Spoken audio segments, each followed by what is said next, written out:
вы сказали, что основные подписчики это через почту, Почта России.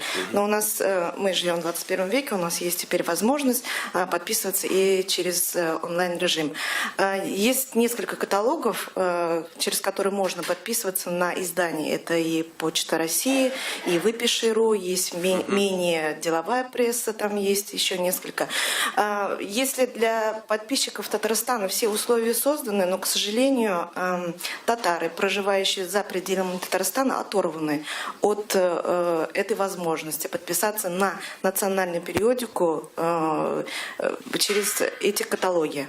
Например, человек, который живет в Уфе, он не может подписаться на журналы и Казан Утлары, и Шахри Казан, и Ялкан. Но ради справедливости надо сказать, что, например, на Выпиши.ру Ялкан присутствует.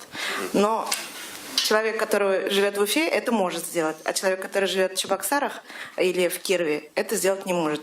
У меня вопрос, почему татарстанские газеты, ну, сейчас меня интересуют национальные газеты и журналы, не присутствуют в этих каталогах? Не кажется ли вам, что это несоблюдение 14 статьи Конституции Республики Татарстан? Спасибо. И второй вопрос будет потом.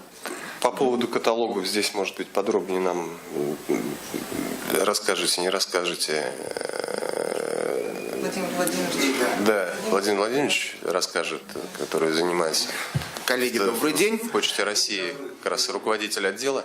Перевозка по регионам Российской Федерации, она не входит в услуги почты. Она оплачивается отдельно самими редакциями. Таким образом, чтобы подписчики, допустим, Якутии могли подписаться на наше издание, соответственно, при включении в подписной каталог редакция издания должна будет указать регионы распространения.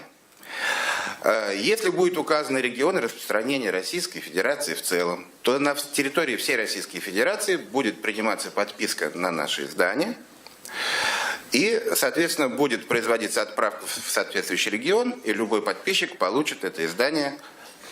То есть вот вы обратили внимание, что на сайте Выпиши.ру можно подписаться на Ялкын, да, сказали? На Ялкын. Выпиши.ру – это сайт подписного агентства, межрегиональное агентство подписки. Независимо от того, что не только в Башкортостане, я уверен, и в Чувашии можно подписаться, потому что оно также распространяет на всю Российскую Федерацию издания. Возможно, просто что-нибудь у вас не получилось, если вы пробовали, я не знаю. Предпринимаем, значит, через Конгресс татар, там пытаемся доставлять до наших татарских диаспорок наших изданий. Но этот вопрос вы правильно подняли, вот, мы им занимаемся. Но, к сожалению, пока это только финансовое соображение.